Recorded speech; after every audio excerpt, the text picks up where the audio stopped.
closely watched and hotly contested congressional races in the country, and one is between Republican Congressman Carlos Curbelo, who's running for re-election, and his Democratic challenger, Debbie Mucarsel Powell. So who is she and what does she stand for? Our senior political reporter, Michael Putney, has his profile.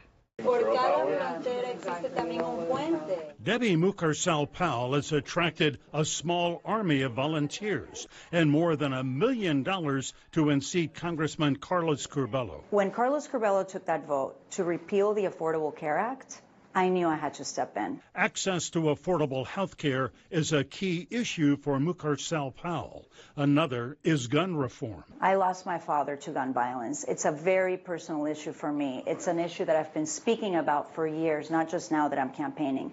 I think that we need to pass universal background checks. Curbelo voted against universal background checks. I came to this country from Ecuador at 14, searching for a better life.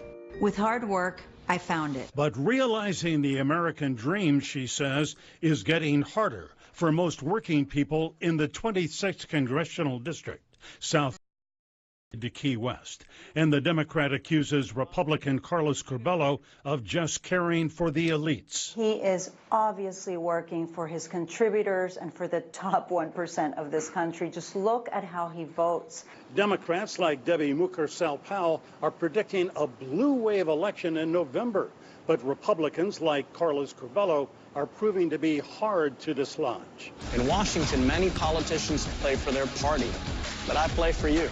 Curbelo portrays himself as a political moderate who reaches across the aisle. Mucarsel Powell isn't buying it. When it matters the most, when we need him to represent us the most, he caves in to the extreme Republican Party. She says she would vote with mainstream Democrats. Michael Putney, Local 10 News.